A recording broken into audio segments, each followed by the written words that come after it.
All right, let's dive right in. We're going to talk about transforming that daily struggle against procrastination, you know the one I'm talking about, into something, well, something heroic. We're drawing from Steve Chandler's Time Warrior, and this isn't about time management. No, this is about taking command. So let me ask you something right off the bat. Are you fighting a war you don't even know exists? Because every single day, there's this invisible force, this opponent that's just draining your energy and stopping you in your tracks. Well, consider this your official call to arms. Okay, so to win any war, first rule, you have to know your enemy. But here's the thing, your main opponent isn't that mountain of paperwork, it's not your boss, nope. As we're about to find out, it's a whole lot closer to home. Your biggest combatant, the one you're really up against, is that little voice inside your head. The one that whispers things like, I'll do it later, or I'm just not ready. Chandler gives this voice a name, the inner enemy. And you know what? Just giving it a name, identifying it, that's the very first step to taking it down. Just look at the difference here. It's like you've got two competing scripts playing in your mind.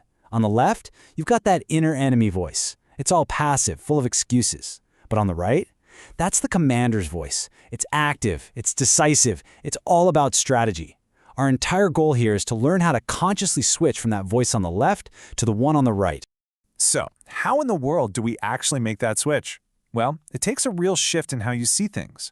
It's time to stop feeling like a victim of your own schedule and start, right now, activating that commander mindset. The whole idea is built on this core principle, and it's called time sovereignty. And it's this kind of radical idea that you are in complete command of your time. Think about that. Time isn't some enemy you're fighting against, it's your ally. It's not a river that's sweeping you away, it's a vast ocean, and you are the captain of the ship. You decide where to go. And this quote from Chandler himself, this should be your new mantra. You hold the sword that shapes every minute. It means every single moment is a new chance for a decisive action, a choice that you get to make with purpose. Okay, the mindset is great, but a warrior needs weapons, right? So let's get practical. Let's look at the tactical arsenal you can start using like today. Here it is. This is your toolkit. First, you declare a simple battle plan, just 3 key tasks. Second, you check in with yourself every hour to make sure you're on course. Third, you create a stop signal. This is huge, a physical cue like clapping your hands once to just instantly snap out of a distraction. Fourth, you celebrate the small wins. This builds momentum. And finally, at the end of the week, you do a quick review to sharpen your strategy for the next one.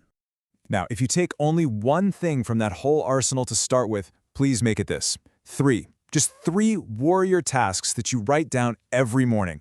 I'm telling you, this one simple act focuses your mind like a laser and commits you to the day's most important battles. Just start with 3. So, with our mindset totally shifted and our arsenal ready to go, it's time to talk about the campaign itself. This is about how you wage your daily war. You have to understand this. Becoming a time warrior, it is not a one-time fix. It's not a magic pill. It is habitual warfare. It's the small, consistent things you do every day, those daily rituals that build on each other and create this absolutely unstoppable campaign for your own freedom. And here's what that rhythm looks like in real life. At sunrise, boom, you declare your 3 tasks. Every hour that goes by, you just pause and ask, what's my next move? All day long, you use that stop signal to kill distractions before they take hold. At the end of the day, you take a second to acknowledge what you won. And at the end of the week, you review and re-strategize. See, it's a complete system. So now you have it. You've got the philosophy, you've got the tactics. The only thing left is to actually answer the call and step onto the battlefield. And it all begins right here with inspiration. That's the spark you're probably feeling right now, that desire for a change, that vision of who you could become if you really took command. But then, inspiration has to lead to motivation. Motivation is the fuel. It's what keeps the fire going. It's what you pull on in those tough moments when you have to remind yourself why you're even fighting this war. But in the end, inspiration and motivation, they mean nothing without this: action. Action is what wins the war. It is the only thing that turns what you want into what you have. So I'm going to leave you with this. A new day, a brand new 24-hour campaign. It's already started, the clock is ticking, you are the commander. So, what is your battle plan?